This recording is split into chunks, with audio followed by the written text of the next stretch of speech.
anyway, I had to go to county lockup 30 days, and I got out, and my friends, like any good military friend should do, said, "You want to like pay rent or get food? No, let's throw a party and invite whores and have a gangbang." Hey, welcome back to Four for the Road, everybody. I'm Rose Punk Rock. We got Captain Serious, old fucking dildo Dave with us today. And then we got Drifter. And I think we're going to talk about some pretty neat shit here today. We're going to talk about some history stuff, maybe some, club business, maybe put some of that stuff out there. I don't know. We're going to see where the night takes us. But Can we start a biker war? Yeah, dude. We're definitely going to start biker wars. I'm going to stop before I keep going. So, Dave, you were the one that introduced the topic to us. So, why don't you go ahead and kick us off here? I didn't introduce the topic. You did.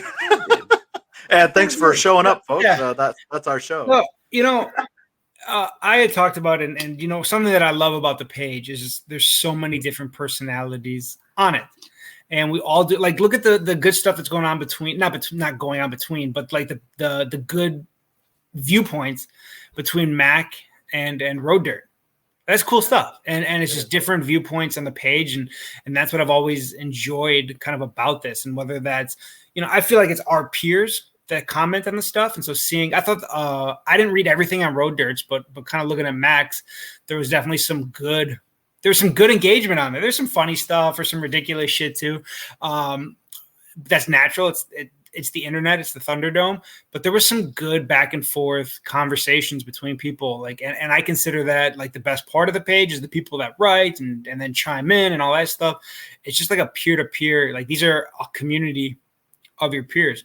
And I like that. And I know that it seems like, at least to me, we've been having an opportunity to have a lot of fun shit go down, joking, crazy videos, a lot of fun shit. And I want to, for me, my personality, I feel like I'm like the overprotective dad at prom night, and I'm always thinking, I'm probably wrong, but I'm always thinking that like somebody's trying to gangbang my daughter, and I need to stop that by being that overprotective parent on prom night with our reputation here.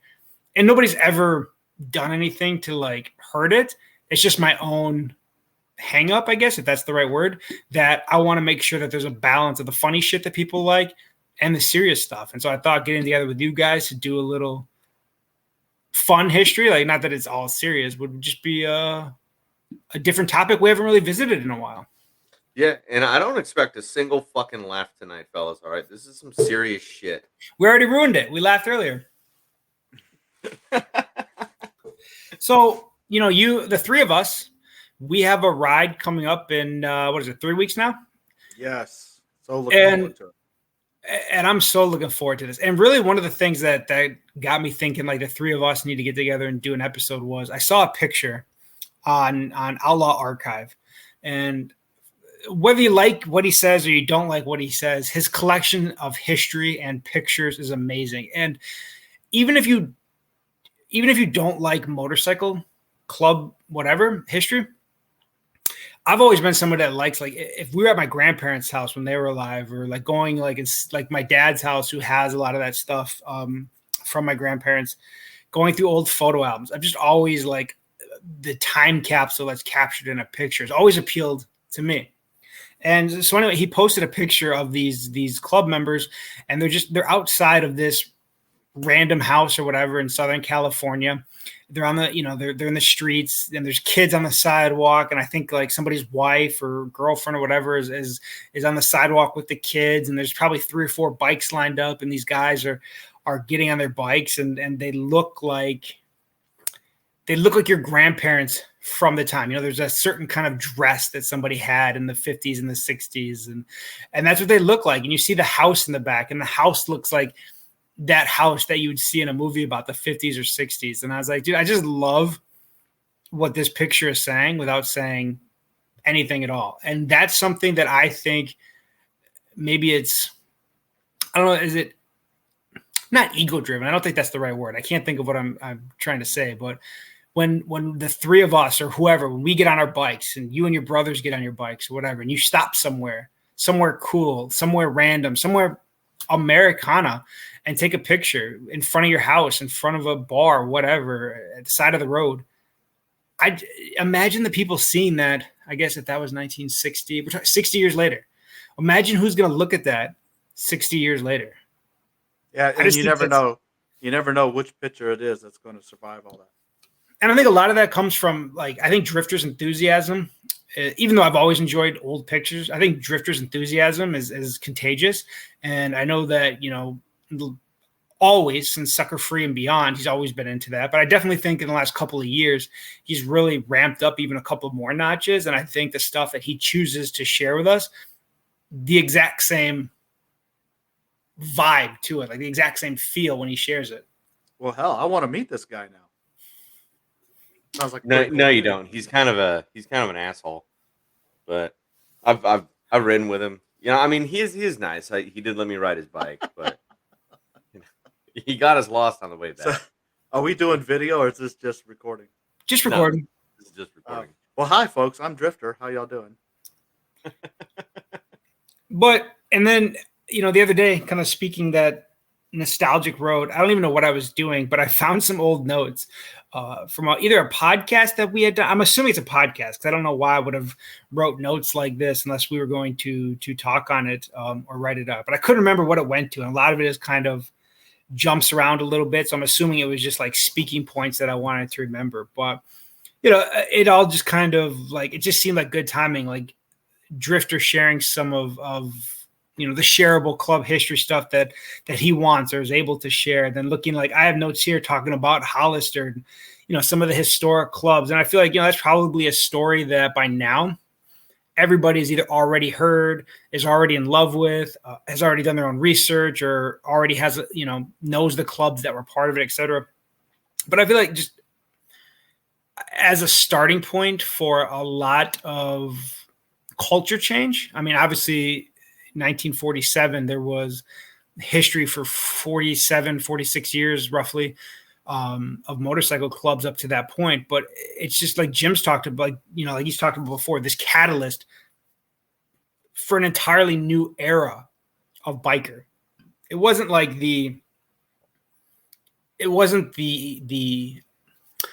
Jesus, I'm having a hard time with words today. It wasn't like the new biker didn't automatically appear at Hollister. It was like he was brewing in the early 40s, and then part of it comes out at Hollister and lays seed. Like it's I've always said it's the sperm of this movement. And so I think to go back and look and read some of these notes for some of the stuff that we did, just I don't know, I loved reading it and all that kind of stuff. But talking about some of the clubs that were there, Jim, we kind of talked about it and share if you do, we can edit out if you don't want to, some history stuff that you were finding. Is there anything that you can share with it? I think folks eat that stuff up. Well, so Hollister, that was a Gypsy Tour AMA race going on. Guess who won that race? Guess who has the trophy? Who? That'd be the 13 Rebels. Do you remember the name of the racetrack?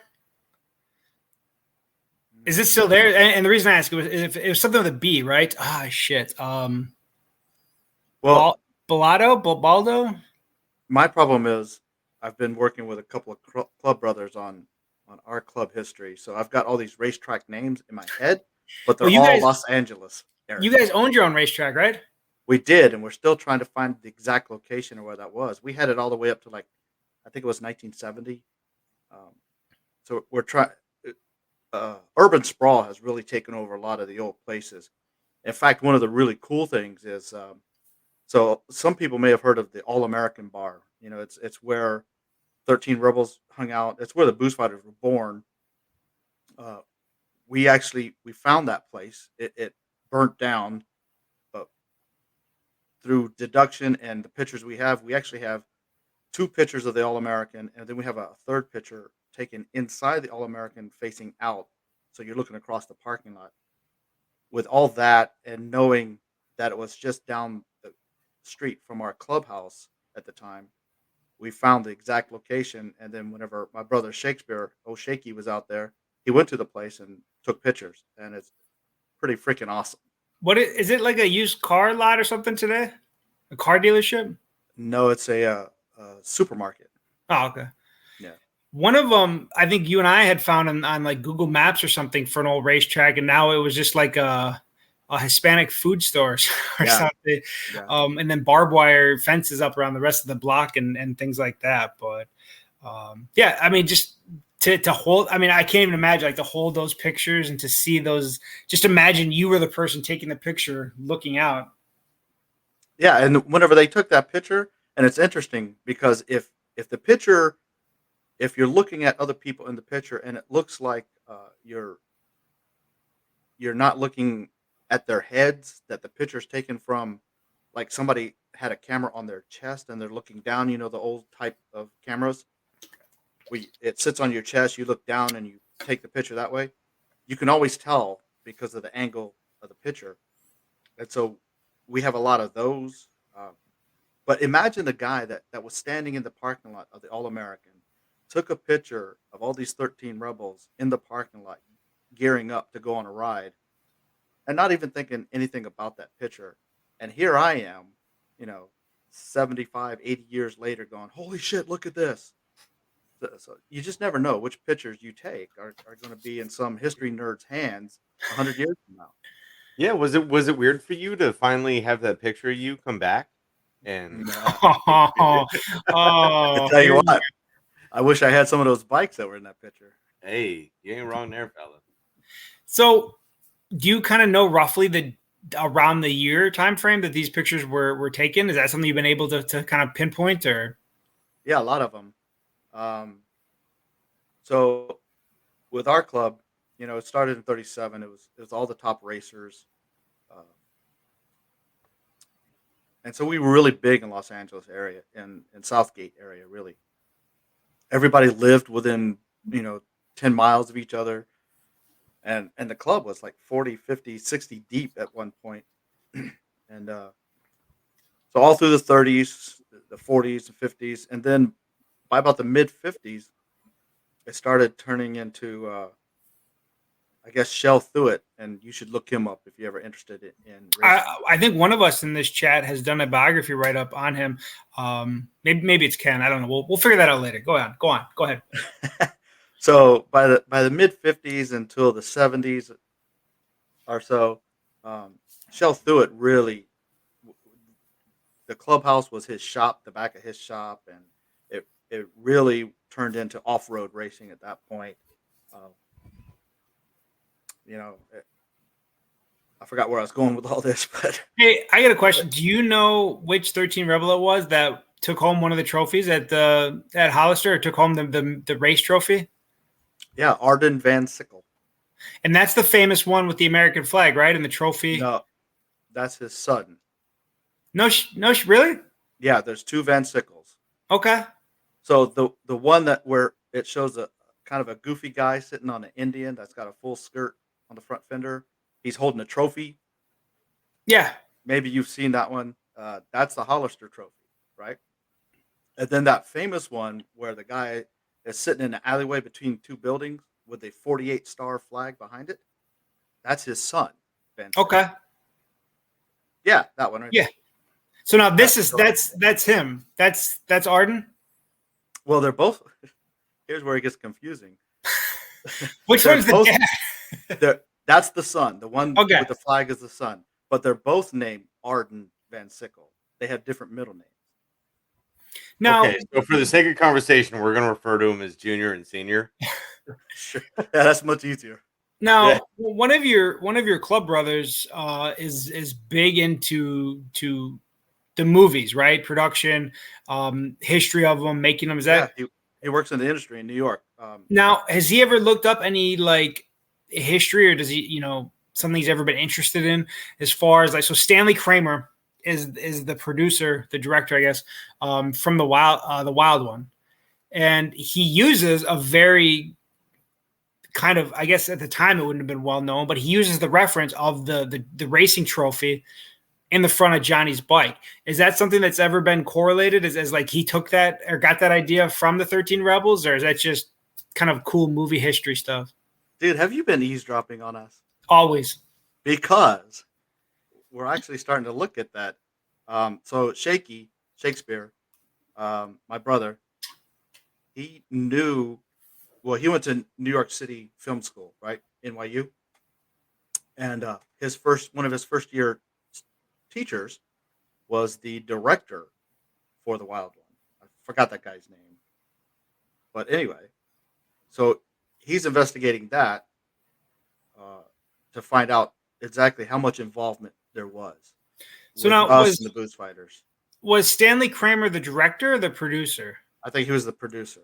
Okay, so he took kind of Frank Rooney's, some stuff from Hollister and Frank Rooney's Cyclist Raid, and then kind of put it into a script, and then somebody else directed it. Is that right? Yeah.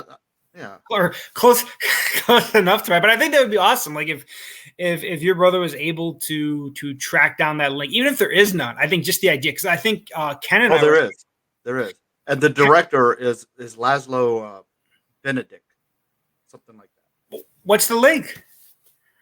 So, we have a picture of not Marlon, but Lee Marvin Lee Marvin. It's the same fucking guy. So anyway, we got a picture of him. He's sitting on a bike and he's talking with another actor who wasn't in that show, wasn't in that movie, but really wanted to be. He ended up doing TV stuff.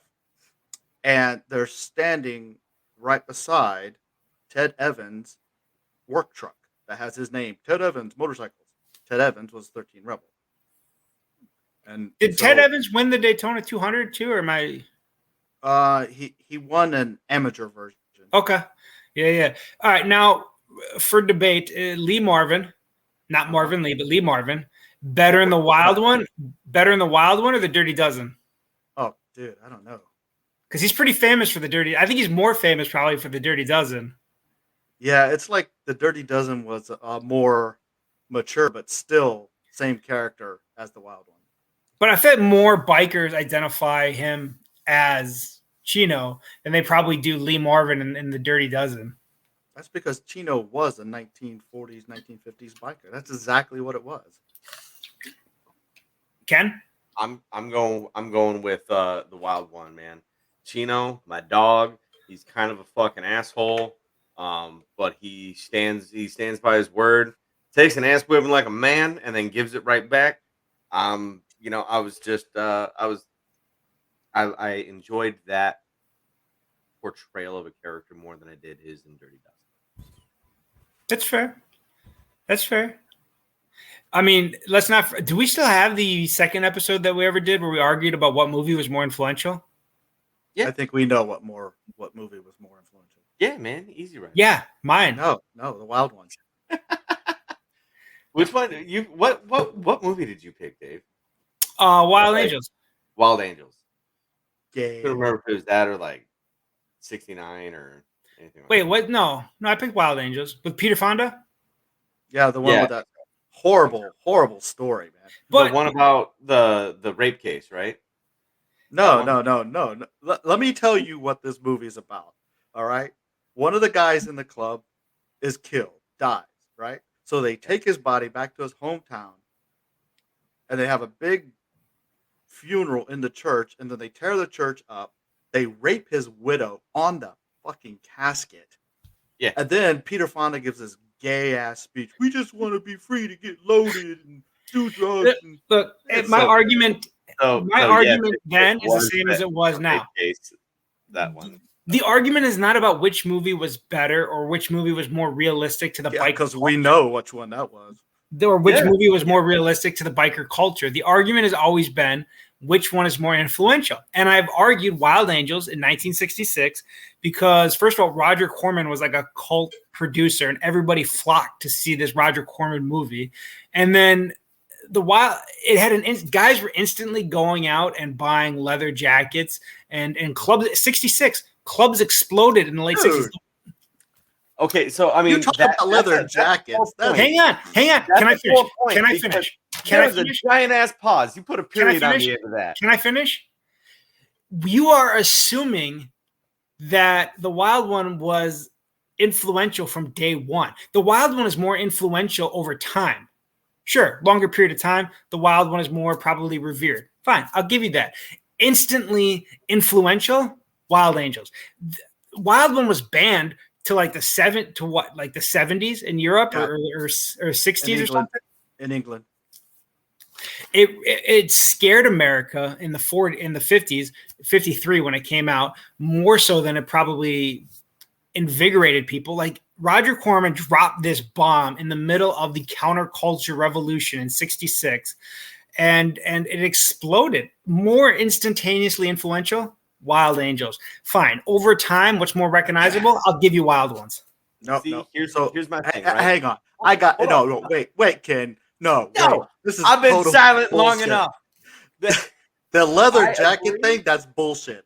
Okay, the leather jacket was basically only vets had it after World War II, right? But after Wild One comes out, leather jacket sales of that particular jacket skyrocket, and you can still buy them today in that same cut. Thank you very much. But I will give. Hang on, kid. Hang on. I will give you this, Captain Sirius, that after your movie came out, I'm not even going to name it. The big change it did have in England, even though it was banned, you could still see it through film clubs. It had a huge impact in England, where all these different clubs were popping up, naming themselves Hell's Angels, and had no fucking clue that there really was a Hell's Angels in America. That's what it is. So my thing is wait, you have a thing? I have a thing. It's not very impressive. Just ask my wife. So, yes, the Wild One. Absolutely, it was influential. But you know what? We don't really see a lot of club dudes wearing jackets that style anymore, right? I think that's fair to say. You know, that was like your big point there. Fuck you, Ken. As far as fuck you, please. Actually, you know what? Keep talking that shit. I'll see you in 2 weeks, motherfucker. Yeah, come on, bring it. It's got to be before 6 p.m. before your bedtime. But as far as the Wild Angels go, Sir David, I don't think that movie was more of an influence on the culture. I think it was more of a mirror of the culture that regular people are going to go see. And now they're seeing like, oh, okay, cool. This is kind of what it's about. And some dudes liked it. Some dudes didn't. And I think that contributed to the explosion. But as far as influential goes, I don't think that was very influential. Right. I think it was more of a just kind of like, whatever. Like it's cool, but it's not like turning the tides of the community. Well, you're free to be wrong. And the reason that I'm right, and here's the thing, right? I haven't heard of, since that what the movie's based off of, I haven't heard of another group of people gangbanging a widow on her dead husband's casket. But I do see people still building sick ass fucking choppers like they did in Easy Rider. That Easy Rider didn't bring that about. Employing First of all, Easy Riders is not even in the top 5. Employing club members, right? And then, you know what? Like, I'll even say this: it was part of the fucking civil rights movement, right? Because, two of the bike builders were not even given credit. Ken, I'm going to hurt your feelings now. I'm going to hurt your feelings. Not part of the civil rights movement, but like that contributed to. Like it was another fucking. I'm been talking to Dave too long. Maybe what you're trying to say is it showed the general population that black guys could be bikers too. But I'm about to hurt your feelings. Easy Rider is not a biker movie. It's hippies on motorcycles. So you mean these are dudes that want to do what they want to do and ride their fucking bikes and be free? Be free to get loaded. All right. First of all, Easy Rider is not even in the top 5 of biker movies. I agree. That's fine, man. That's fine. You it did contribute. It did contribute now to awareness of the influence of black bike builders, because the stories of how Cliff and Ben Hardy and Cliff Voss were influential and created and made those bikes, and then were wrote off or kicked off or whatever. I think that there's a really cool, like, if you've ever gotten into like the biography, I guess, I don't know, again, kind of struggling with good words today, of Dennis Hopper. He was like both really cool and quite an asshole and was like banned from Hollywood, and then like somehow managed, I don't know, rode Keanu Reeves' dick and came back.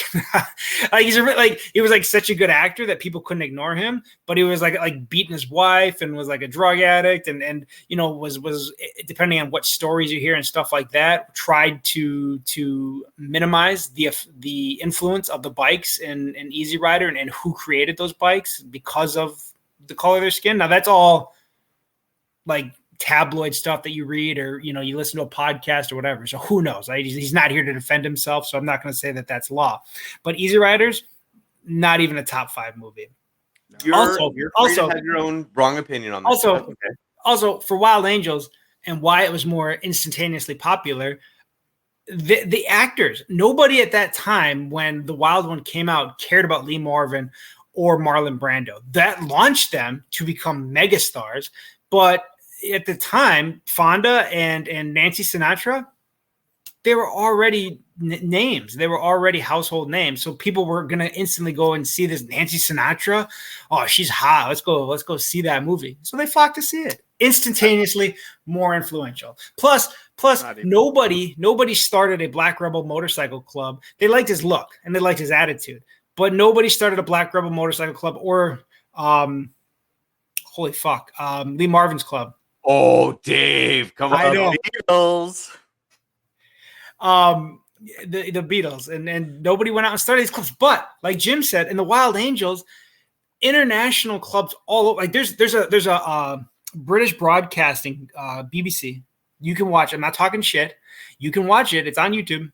Of English Hells Angels, the London Hells Angels, yeah, and how they first started because of this movie, and then went through the proper steps to apply for their charter and all this other stuff. And they are on camera talking about it and going and showing them around their area. So I'm not putting out club business. It's fucking a documentary that you can YouTube. All right, leave me alone. But nobody, not say nobody, but not as many people did that with the Wild One. The Wild Angels caused tons of people to start their own clubs. It took a California thing and fucking brought it all over the world. So I'll counter that. I will counter that with the Wild One created bikers. We're doing this history show. We're making it back about the movies. We can revisit the movies. The movies are history.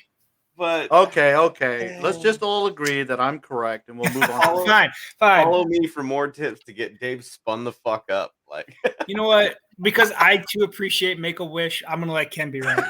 Oh damn! Oh, right in my heart. Right in my heart. He got me. So what's next on your list of interesting things? So my next thing is when is Ken going to be ready to unveil to the world all of this work he's been doing? Yeah. Fuck it. I'll get it scheduled tonight. Are you ready to unveil all of it, or is it still? Don't rush it. So here's my thing, man. And I was talking to No Shame about this the other day. I am so I haven't really put anything out recently either. Other than some stuff happened and it kind of motivated me to fucking write a little bit. But I've just been so fucking involved in this shit of researching this that this is all I can fucking think about. I fucking hate motorcycle clubs now. With all these goddamn rabbit holes. So like what started out as a challenge from Dave has then just become my life. And I hate him for it, really. I think that you forgot one of the main things that we talked about is there's definitely dates, events, people that are very much, they are what they are. Like those are facts. I guess facts. Yes. But a lot of it is you could shift it left to right a little bit, and it's still true. You're in the right ballpark, and there's just no way anymore to validate 100% of everything that you're looking at, and that's the most maddening part of it, because you'll get a piece that'll take you, like when I was doing a lot of it was you would get a piece, and it'll take you right down this road. You're gonna go 6 miles down this road, and all of a sudden you're gonna be like, oh, I should have taken a left 3 miles back. Yeah. And that's the hard part about it. And we're talking about stuff 60 years ago. that wasn't even accurately fucking documented. Yeah. Oh no. So Unless you and were that, at the meetings, you don't know for sure. yeah. So like the big thing. So like I got Hollister. Oh my fucking god. Well, Good thing I've got this all written down. But so Riverside. Hollister, Jesus Riverside, yeah. fucking Christ. So I got a good piece on Hollister. I got a good piece on Riverside. Now there is this Death Valley run that is super fucking important, right? But I cannot find a goddamn thing on this fucking thing. but I think the accepted the accepted fact is that the Death Valley run was a annual occurrence or close to it, and it brought out that type of motorcyclist and had those type of things go on that would create the 1% label. So again, it's all of these sperm hitting this egg, and now with DVR and some of this other stuff that you found, you're at that act, you're about to hold the baby, or you are holding the baby, and some folks or some of the stuff that you found or whatever, it's like you're going to argue about whether the baby was born at 3:05 in the morning or whether it was born at 2:05 in the morning. And I think that's frustrating and it's maddening, but it's also pretty cool because you're like, it's just that lore of the history, and anybody that says that they have it pinned down 100%, they don't. We've talked to or asked questions of Bo at Outlaw Archive, and he's given us a lot of, but even he's said that some of it is approximate. Yeah, it's plus or minus 5 years or not 5 years. Yeah, it was plus or minus 5 years. The stuff that we were talking about there. My big thing is, and like that's the thing. You were way like, more dialed in than 5. I mean, maybe 5 months. Like you were you're in there. What I say? 5 years is 5 years. Oh no, my bad. You're 5 months. 5 months. Yeah. MON. Yeah, months. So I've gotten from Hollister to Tecate, Mexico. What's fucking me up is finding a decent piece on the DVR, and then that lists out specifically who was there, who participated in the fuckery there, and then connecting that to what happened at both the Santa Clarita run a few months before Tecate, and then that brings it all together for me. Now it's fucking infuriating because there's one article that I read about the Death Valley run, one that I was able to find that mentioned any sort of fucking motorcycles that make, because now if you look it up, it's going to be bicycles, right? The most annoying thing fucking ever. Like all of these cocksuckers that think that they own the fucking road, they all come together in Death Valley, and then they fuck all of this up for me too. So Dude, I've been to Death Valley and I love it, and I cannot imagine getting on a fucking Huffy or a Trek and trying to ride I don't care what month it is. I'm not trying to ride through Death Valley. no, and I hope they all fucking die a horrible sweaty death. But so I can't find anything substantiating. And like I said, I read, and it's this one article that I read a long fucking time ago, and I think you and I spoke about it, Dave. Well, It was about how like there was the race, and then all these fucking bikers are like, nah, fuck that, like, and then and there was a mention again. I'll again come back, give him all the credit in the world. I know some people, he's a little brash. I know some people don't like that. Maybe even cocky. Maybe he's earned the right to be cocky. I don't know. Not the topic. But he has an amazing collection of stuff. And one of the things they posted over there on his Outlaw Archive Instagram was, and without having it in front of me or going through his Instagram, pictures of the Death Valley run, of 2 club members headed to the Death Valley run, and the name of a photographer taking those pictures. Yeah. I've tried everything, and we've reached out to him before too, and it's kind of like, yes, this is what happened, but you cannot find any more pictures. You cannot find any more work from that photographer. Like, it's just like this maddening kind of dead end. And I think for Ken's sake, let's add another month and say to get within 5 to 6 months. That's incredible work. And I don't think that it makes the stories any less awesome. I don't think it makes the fabric of what we enjoy or this life any different. I mean, it just makes it better that somebody's out there talking. The fact that people are having a conversation about it, and the fact that somebody is archiving pictures and stuff like that from that era, and the fact that somebody's reading, like Ken is reading old newspapers from that era and is writing it down. The fact that all these different platforms or multiple platforms are doing that, I love that shit. So I do want to fucking No Shame kind of fucking called me out. I mean, that between us, obviously, we were just on the phone, but he was just like, "Bro, did you not know that Control F exists?" And I just kind of like got pissed off at myself because I was bitching about how from July 1947 to I think it was October 1961. No, yeah, October 1961. I read every fucking AMA magazine, front to fucking back. And don't get me wrong, there was a lot of cool shit in there. And I can tell you how much fucking Michelin tires cost in 1953. And it's just so fucking infuriating that you put all this work into it and then you talk about it. And you just get these assholes to be like, nope, it's Hollister. My friend told me it was Hollister, so it's Hollister. I'm like, but that's like, you know what? We don't have to. We don't have to mention his name. We don't have to mention his name, but that's like when that fucking retard tried to tell you that you were wrong about the San Francisco Chronicle.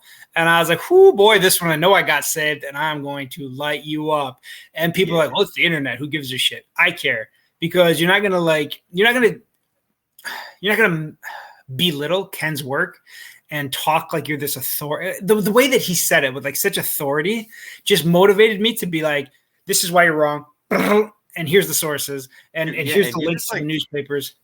You just swing all of your dick around on that guy, and I really appreciate it. Did you find? I was not ready with all that kind of information, and you're just like, dick on the table, suck it. You know, and it's not even like, you know, like for me, like I said earlier, like I really look at this as a peer-to-peer type thing. Like I don't think that I'm better, worse, whatever than anybody else. Like it's all equal across the board for everybody that comments on the page or whatever, and it's just all.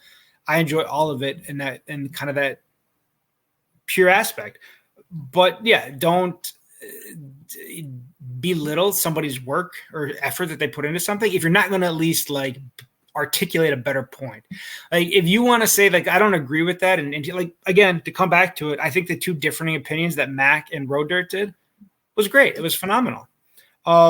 But I will say, going back to the Hollister and the Riverside stuff, were you able to find anything from Motorcyclist magazine? No. No. To be honest, I never even. I've looked as well. I've never seen anything. Because that's what, and I don't know if I ever sent it to you, but his dissertation from Florida State, that's what William Delaney uses, and he's got sources cited in there that I think will give you the link, but I think the link is gone. Because obviously it's an internet link or something like that. I don't know if it's still active, but he cites Paul Brokaw, who was the editor of Motorcyclist, and I don't know if he's a board member or just a voting member of the AMA. And he wrote in Motorcyclist magazine on his own about, you know, kind of a small percentage of these 4,000 motorcyclists that caused problems. And William Delaney kind of like surmised in his work that maybe that's where this snowball effect started from, but then it doesn't actually get said until like, you know, Ken found with the AMA article and stuff like that. But I don't know, I've always wanted to see that article from Paul Brokaw, but again, Motorcyclist is a little bit harder to find. I think it ended in like 49 or 50 or so somewhere to that effect. Yeah, it was late 40s, early 50s. Yeah, and honestly, the like chronologically, the first time that you ever see the term 1% was in was it 61, 62, 60, 61. Police Chief Jesus Cuarta in Tecate, when he was doing interviews about what was going on and all this. Oh, I'm sorry. I thought you meant the first time the AMA said it. No, 61. The Tecate 61. Is it okay? Because remember, there's an AMA article that we had the screenshot of too, where they sent out their annual report to dealers. That was released the same month. No. Hey, so yeah, I think you're pretty close to. Hey, you've got a 6-month buffer. Don't worry about it, bro.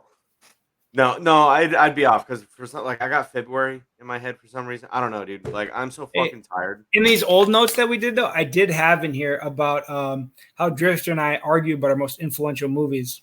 Well, can we at least talk about going back to the 1% thing? Can we at least talk about the coolest quote ever for Mexican Ed?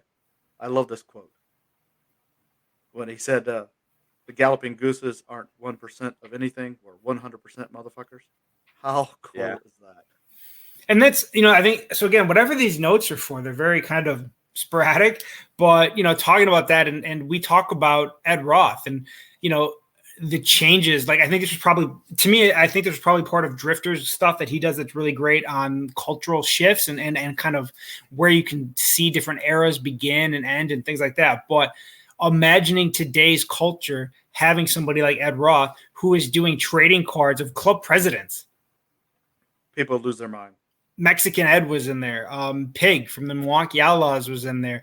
He had I can't, again, without the references, but he had tons of famous characters. He put articles that Sonny Barger wrote in his magazines. He had How to Ride in a Pack with Tom Fugel. I mean, he just had like this people, I guess, I don't know if they wanted to be in the newspapers or he was just, Ed Roth and he was just a rad dude or whatever. But yeah, you can't imagine that in today's. It was the 60s and 70s social media. That's how they did it. Now we have TikTok and Instagram and Facebook. Yeah, man. So what you're saying is I need to be less serious, and No Shame is now the Ed Roth of the bike world? Hey, you know what? Yeah, I think when it comes to films instead of custom bikes, yeah, sure. So suck it, nerd. We're doing. You know what? This is now a video podcast. Hey, I combed my hair and everything. No, I look like shit. I'm not putting this. No, I'm not doing the video. But what else is on your magic paper there, Dave? So we talk about Tecate. And aside from the newspapers, really one of the first times it hits like the mainstream. Again, not what was actually out there, but like popular culture. When Hunter Thompson wrote about it in his book, he talks about Smacky Jack, telling him the story. Smacky Jack was a Satan slave who told other, famous club members that I guess they weren't famous at the time, but club names we would know, club members we would know. But Hunter tells a story of him telling it, and I know George Christie has posted it before for anybody that follows what George posts, which agree with him or disagree with him. He put some cool history out there.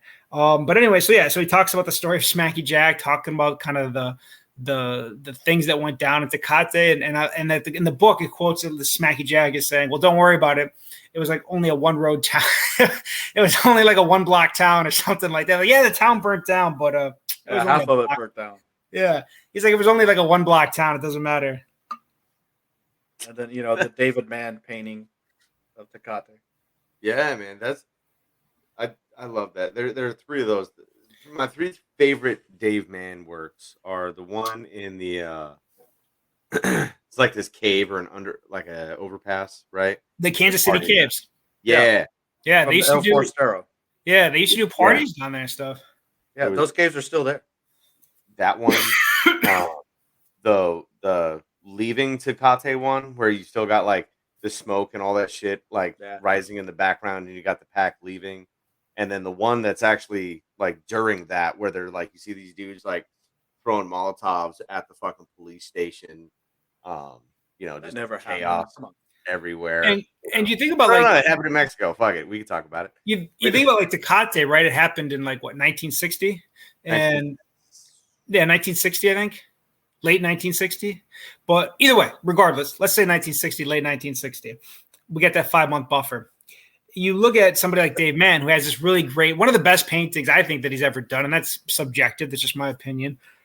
But, he did it, or he, around 1965 when he became a full patch member. And so he's painting something that we all enjoy now, just based off of retellings from guys that were there. I mean, to be that in tune with the culture and what people are telling you, like, I think in different ways people are trying to do that today, whether that's writing stuff, whether that's taking pictures, maybe it's TikTok. I don't know. What I like about David Mann What I like about David Mann. One at a time, folks. Yeah, no shit. You go. Okay, I'll go. What I like about David Mann is that his paintings show everyday life. There's the one of the guy where his woman is working on the bike and he's all embarrassed. The one where they're passing the troops that are in the back of the truck and they're passing a beer. This is everyday biker life. It really documents that, and I think that's really cool. I'm not. All right, Ken. I'm not. No, Ken, it's your turn. I forgot.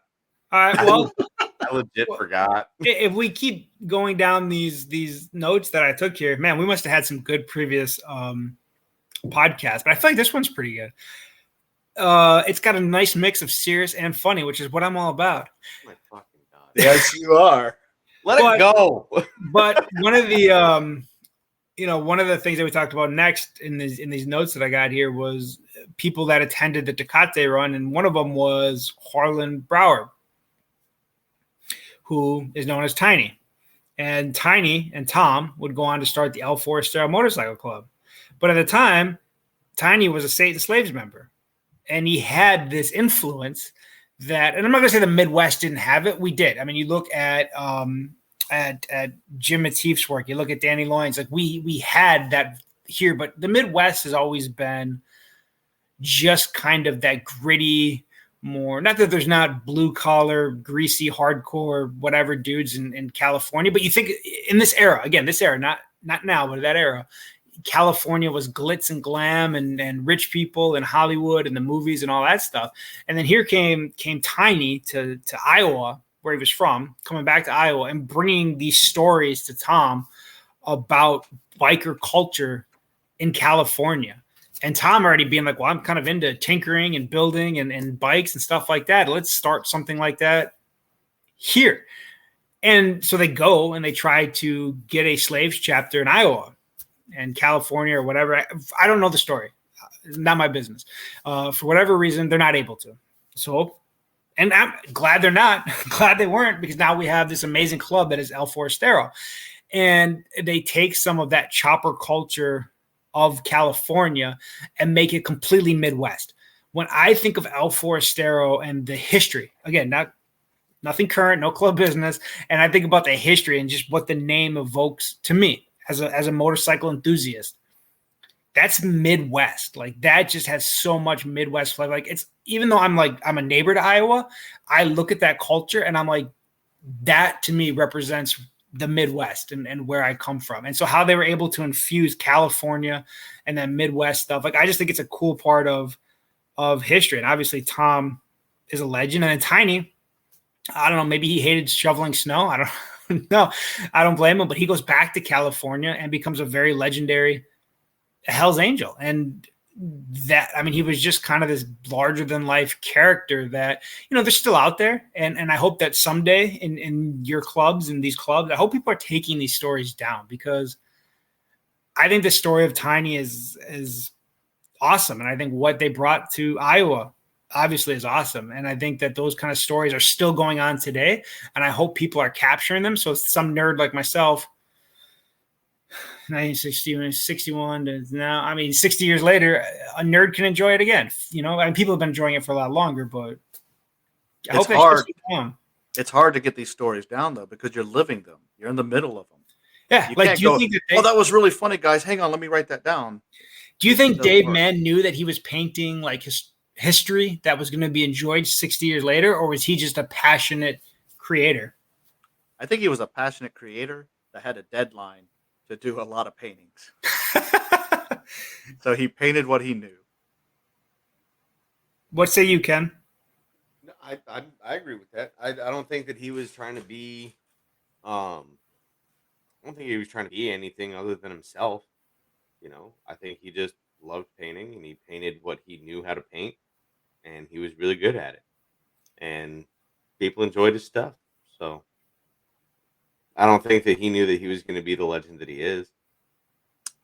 Maybe he had some clue, when he started doing all the Easy Rider centerfolds, doing that for so many years. At some point, you gotta go, well, people are taking these centerfolds and hanging them up in their garages.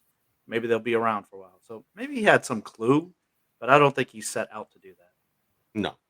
I think it's cool too. Like you look at the evolution, and I'm sure Ken's probably seen it all now doing this research. But you go from something like magazines, motorcyclists, and the AMA publications that came out in the 40s and 50s to Easy Riders, or before that, Ed Roth and what he was putting out. You look at the 80s when Colors came out and stuff like that. Like the evolution of biker magazines and how they've changed. Like, early motorcyclist magazines, and it was called Motorcyclist in 1949, sold you stuff so you could take a family picnic on your Harley Davidson, and then you look at Ed Roth, and he was the first person to put a black man on a chopper in a motorcycle magazine. He put Cliff and his bike and Ben Hardy, and he featured them in his thing. He saw kind of, I think speculation, I think he saw maybe what happened in the industry and with Easy Rider the movie and Easy Rider the magazine, and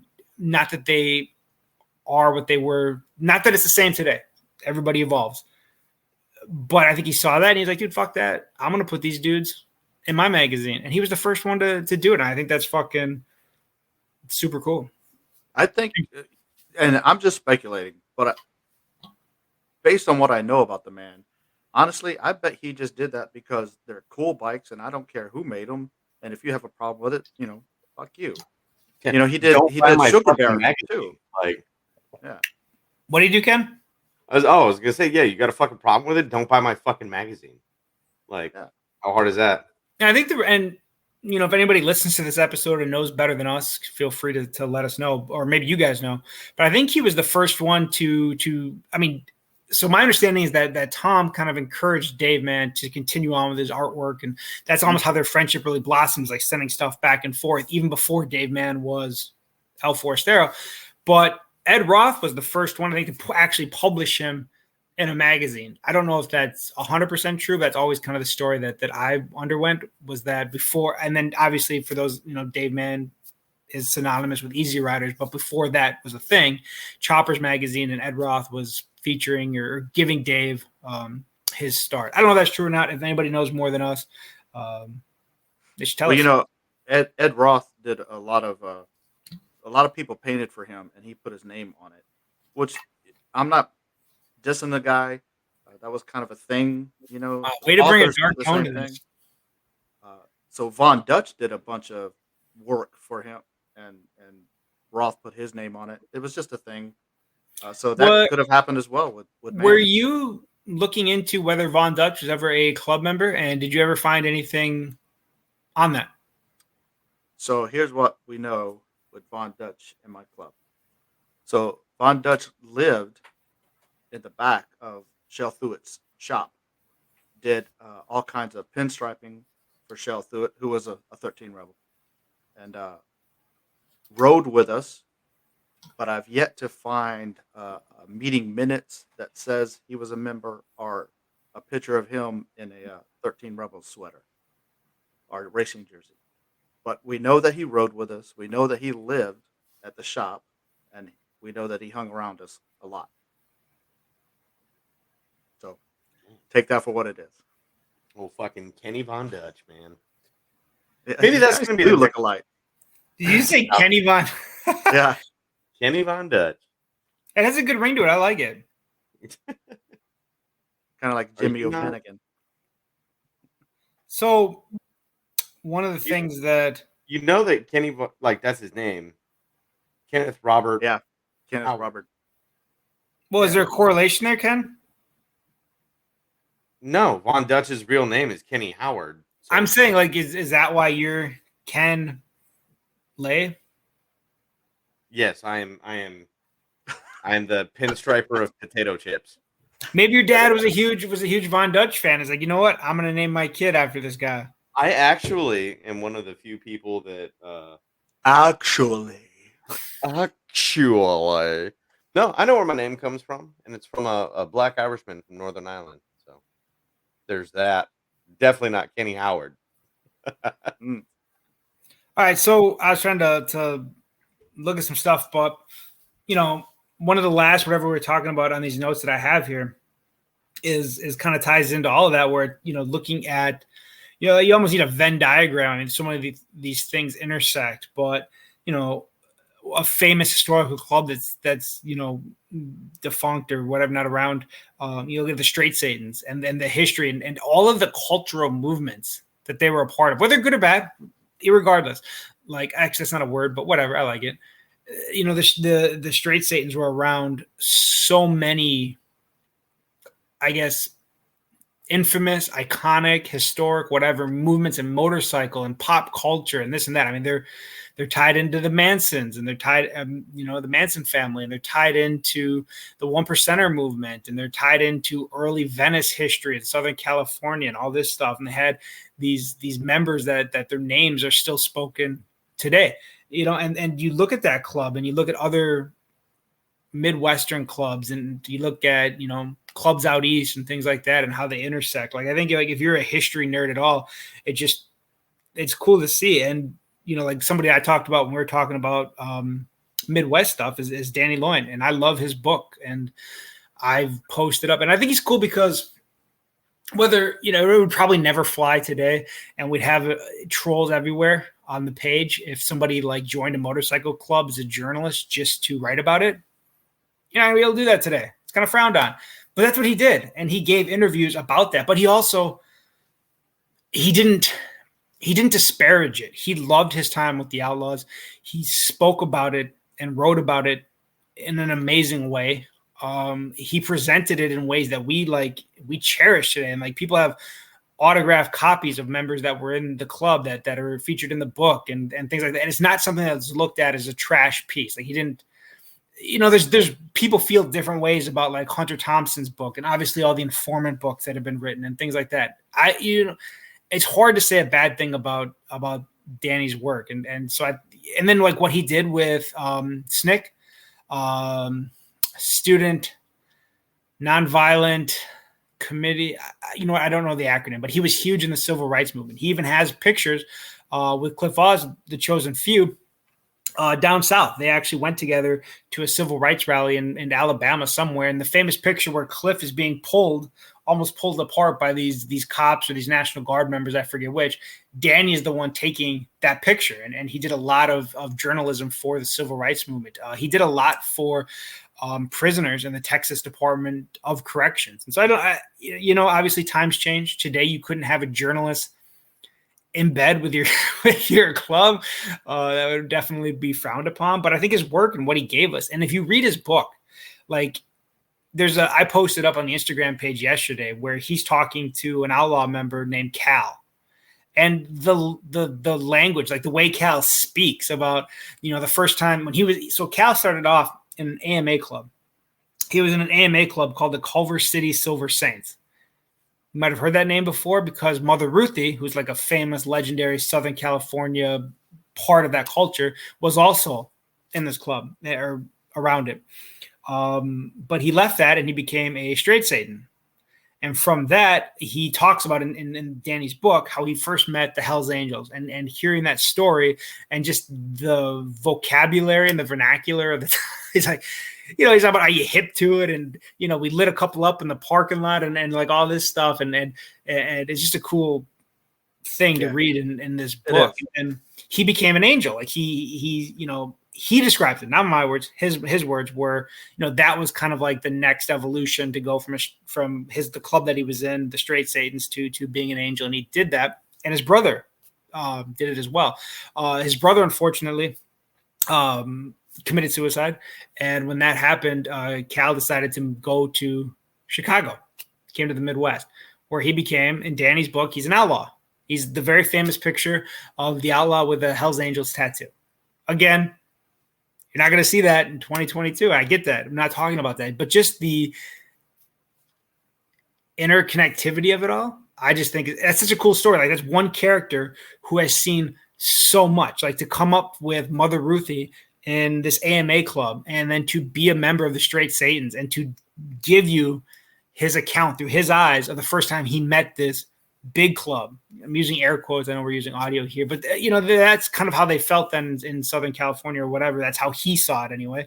And then, you know, he takes a personal tragedy, something incredibly hard to deal with, moves and becomes part of this cultural work in Danny Loyens that's going to live hopefully forever. I mean, it's just, I don't know. It's a cool story. And that's why I love history. Like, and I'm almost done. If you think that's club business, or you think like, that's talking shit, or if all you focus on is how in this interview, he said that it was going from a smaller club to a bigger club. If that's all you focus on, you're a fucking dipshit. And you're missing just the coolness of the culture, the difference of the times, how things change, and just these historical aspects of it. And don't focus on that shit. Focus on just what this guy was able to experience and what is preserved of that history. That's my soapbox. We mentioned a lot of clubs in this episode, but you'll notice every single thing that we mentioned with each club was pre-1975, and it was all in a positive light. Exactly. Not one bad incident that any club may have ever been involved in did we mention. Not one 2022 thing did we mention. We prefaced or most of it with how I see it or my opinion, or we cited, hey, look, this is the book where you can go read what he said. This is the documentary where you can go see them say this. That's the difference between other entities, some other entities that are out there, and what we try to do. Was this I feel like this was a good episode. Yeah. I'm happy. Ken. Cool. All right. Yeah. Well, there we have it. Up, Ken. No, we need you to talk. You need to say something. No, I mean, well, we're about an hour now. So do you think that you're ready to drop on the world what you have? Do you want more time? Are you going to do it? Like, how are you going to do it? Bits and pieces? Like, no, I'm going to do it again. I'm going to run my Hollister, my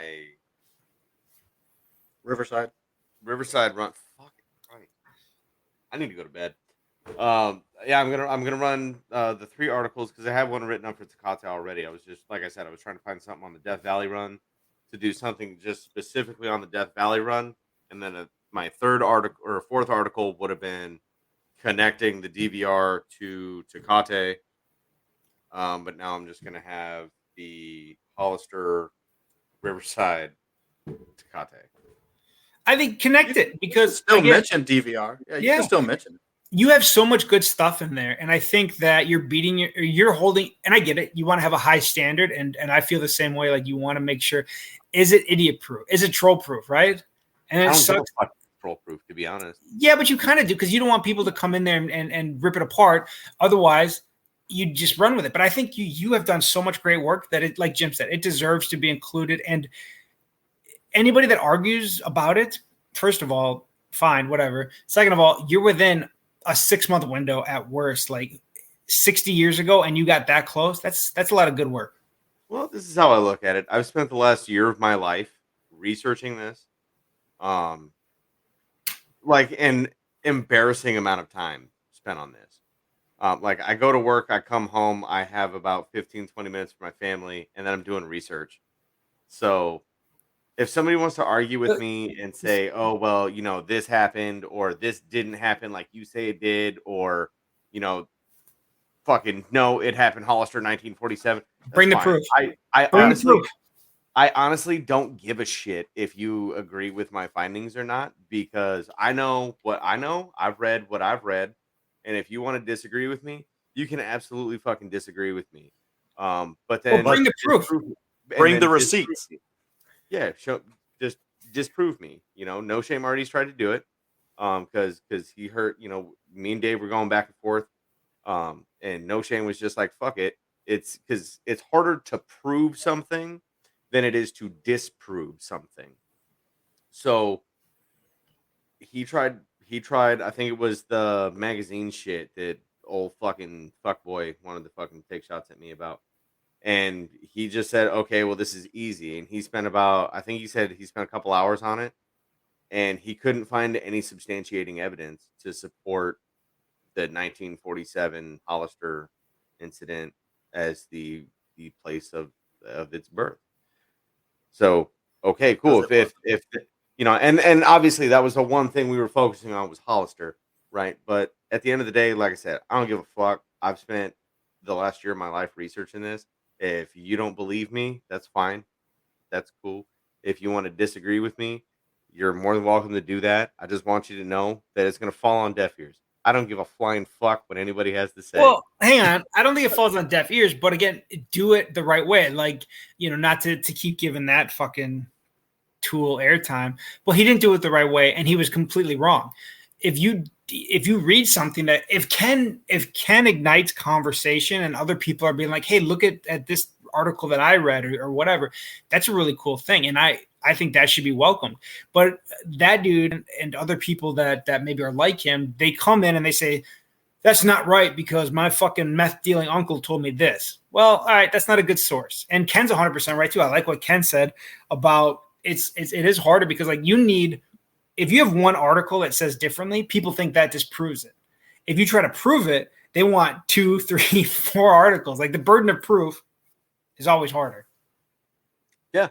And that's why I'm saying after all this work, I don't give a shit if somebody it's just like I don't like the idea that it started fucking 15, 17 years. Well, I don't fucking know. I'm not mathing right now. But you should be proud of the work you did, dude. I'm very proud of this. I'm very proud of the neglect that I've shown my family. Well, think about all the time. I'm kidding. Think about all the time that you're going to be able to devote to TikTok videos now with No Shame. Bro, I'm actually really fucking pumped about that. So, like creating content, like I have a fucking blast with it, man. And how I look at it is we have all these different platforms and you're going to find something different on each platform, right? Like if you want some of the like the haha stuff, you're going to go to TikTok. If you want more of the history stuff, with some like crude stories, you're going to go to Instagram. And then if you want the articles that are mostly serious, you're going to go to Facebook. And then obviously we have YouTube and Spotify. You're going to get the same fucking content there. One sometimes has video, one doesn't, right? But I think the cool thing is that once we have all these platforms, and yeah, dude, there's a little bit of stuff where I'll put it in a negative light and say we're pandering for viewers or we're pandering for something, whatever, right? Whether it's a t-shirt giveaway or something like that, right? No, but here's how I'm looking at it, at least, right? The more people that we have interacting with our content, the algorithms are going to be in our favor. So we're going to get spread and suggested to a wider audience. And now we're going to have more people reading the content, getting the message. And I'm not saying that other platforms don't do it correctly or that other platforms aren't righteous. That's not what I'm saying at all. But I know from experience from working with you guys for the last 3 and some change years that the men on the 4 for the Road staff are righteous motherfuckers, and they're not going to intentionally steer somebody wrong. And they're going to do their best to provide a high quality education in history, tradition, and protocol. So if we have a wider range of people that want to come in and check our stuff out because, they thought this TikTok was funny, or they fell in love with this history bit that was on Instagram. And then we always reference the Facebook pages where you find our longer kind of written articles, right? That's how I'm looking at it. That's a win. That's spreading righteousness farther than like the 3,000 people that follow the Facebook page now, See, and I've never cared.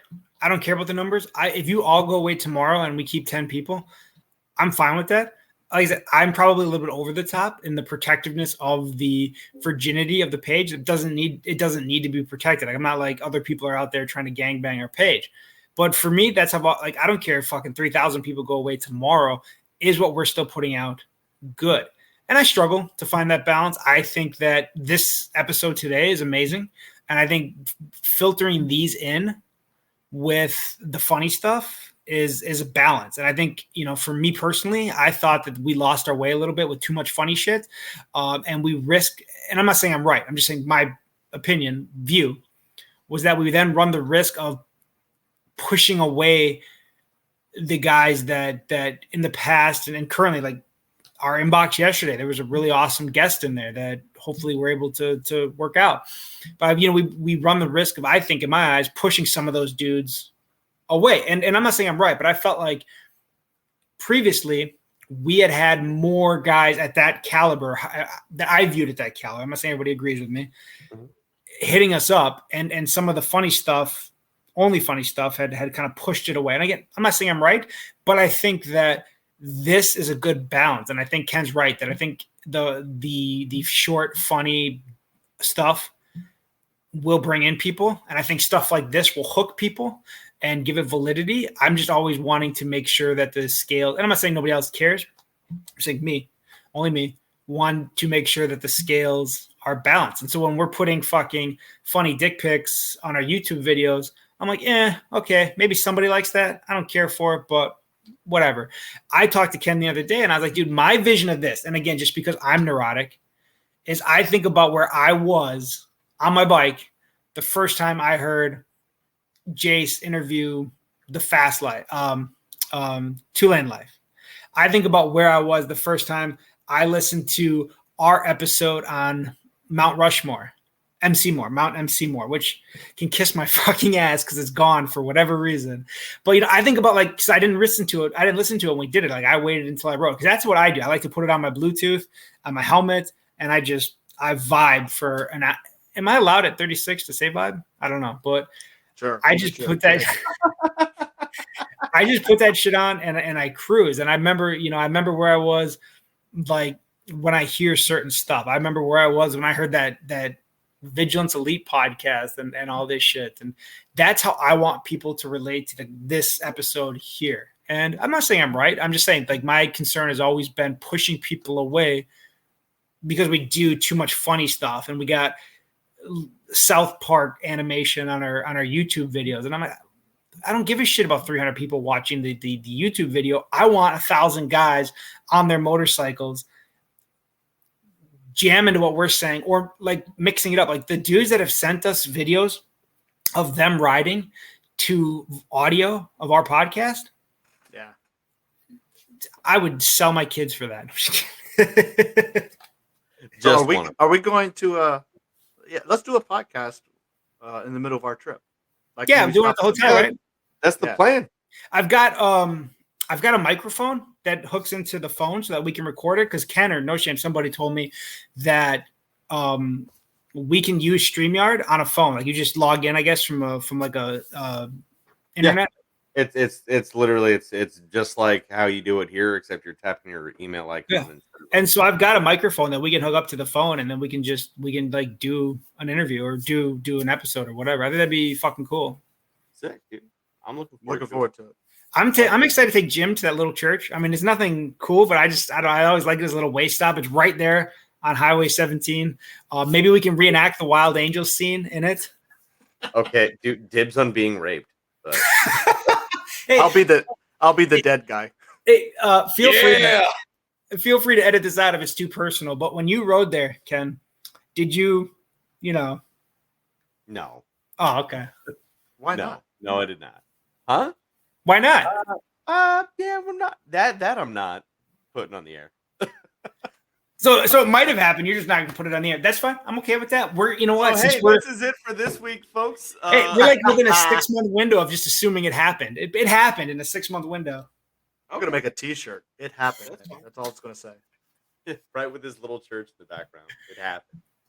Also, I just want to, if he listens to this episode, in no way is any of that a dig on No Shame. I think that what he does with the editing is amazing, and I'm not nearly that talented. It's just not my cup of tea, but that's why there's 11 different personalities that are on this page. And his talent, undeniable. He's funny, undeniable. I just like his serious shit more. That's just on me.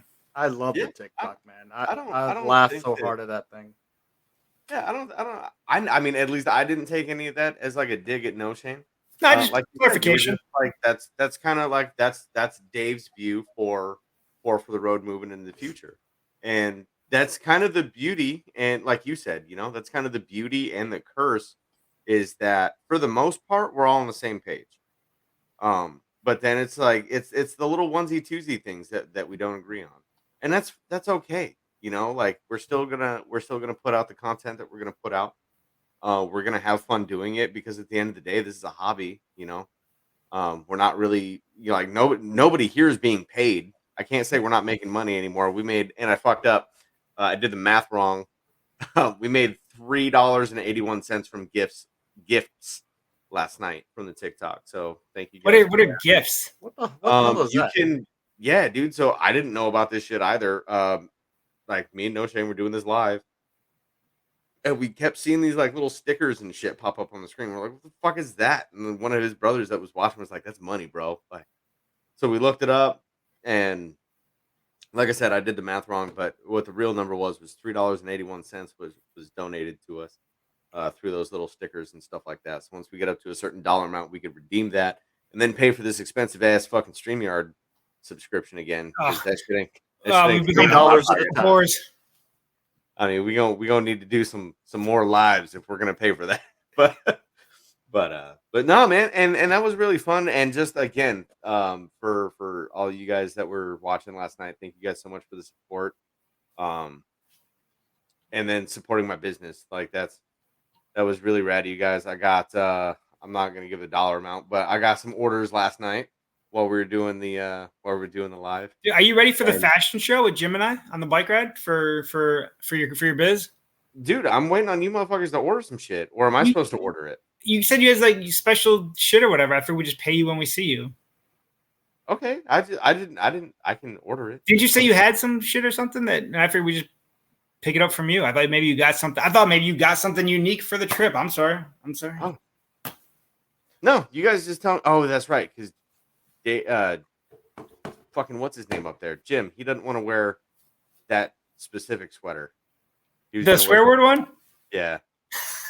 What are you talking about? I call it the Dave now, but it's the nice motherfucker hoodie. He's like, yeah, I'm not wearing it. What if we all three, maybe this is a little too prom night-ish, but what if we all three just rolled into Cowboys in matching hoodies that said, we're nice motherfuckers? Can we have a certain dance as we walk in through the front door? Yes. We'll do the Top Gun since all three of us have Navy experiences.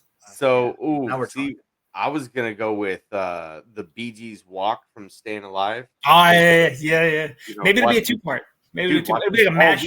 We could do okay, we could do the Navy going in. But also, I feel like we do need to consider all of the people, me included, that we're saying yes to on this ride shit. Because it's like, yeah, man, I'll come meet you in the Outer Banks or something like that. Like all three of us are gonna have to go in different directions. Like, all right, I gotta go pick up this dude. I'll be back in an hour. All right, like we'll reconvene in the dismal swamp. I've made no promises. I'm fucking saying this right now. If you have spoken to me about meeting up on this ride, I'm letting you know now.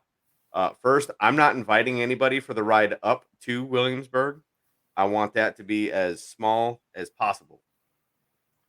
Once we get into Williamsburg, like I said last night on the live, I will keep people abreast of where we will be at for partying and shit like that. We absolutely want to meet you guys, but also like trying to ride around and meet 3,000 people in one night. 2 nights. I only want to meet the people we already know. I'm gonna be honest. All of the people we already know are the only ones I'm excited to see. And I'm gonna jump in Jumper's lap just to see how he's healing. Oh, that's I'm the opposite. I want to meet new people. Yeah, see, there is a guy. I just want to meet people. Like, you guys remember Jay? Who? Do you guys remember Jay? He lives in North Carolina. Follows the page. He's got that cool Triumph that's got like the FXR fairing. Yeah. I know more. He met me last time when I was coming up, and he took me to this bar outside of. It's in North Carolina. I want to say it's close to Camp Lejeune, but it's like this little hole in the wall biker bar. We got to stop there, and if he wants to stop with us, he can pay for the drinks. That'll be great. We appreciate that. But no, I want to take you guys there, and I would love it if he stops too. I'm just talking shit, but I would love it if he meets us there too, because it's a cool little spot, and we'll have to get a drink there. But we can reach out to him.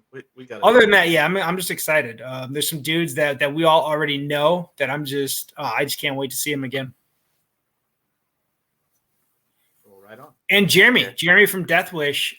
I'm looking forward to asking him on camera. Maybe I'll get in on the live. Like, how does this go? Like this? Like, I don't know how you do a live. Well, first you need a pop sock. Like this. And then I'm gonna ask him like, well, hey man, what's the deal with your shoes? Can we like start a GoFundMe each new? Hey, did you talk to Jumper about staying at the RV? Yeah. Is that what you're saying? Oh, did you? Well, he off. Is this a conversation for the recording? Like, Yeah, we'll talk about that. We'll talk he about offered. that. He offered, and I was like, "Are you in shape enough for that?" Like, I mean, I love. Oh, he's fine. Like, if we could all remember that time that we sat around and argued about movies in front of his trailer. The birth of the podcast. Yeah. If we could do that, I would. That would be an amazing night for me. I would love to do that, especially again. If you want to edit this out, we certainly can. But there's one of your brothers that has been to the trailer with me before. He was not. He was still earning his way back then. I can't wait to have a drink with that guy too. Great time with that guy. Okay, right on. Did he haul his turds out? Dude, I tried so hard. Did I tell you the story already about how I tried not to shit in his trailer? Yes. And I just. All right, guys, we're getting weird, so I'm going to call it here at almost an hour and a half. So, Hey, let us know if you vibe to this episode. Yeah, let us know if you vibe with this pod, y'all. All right, I don't fucking know, dude. I'm not even as old as Dave, and I felt weird saying that. So you have to come up with a good history title for this one, so people listen to the whole thing. This is a good episode. Oh yeah, I'm gonna come up with something. So, but yeah, thanks guys for hanging out with me tonight, and then thank you guys all for listening. This has been really rad, and then yeah, we'll catch you later with some new shit.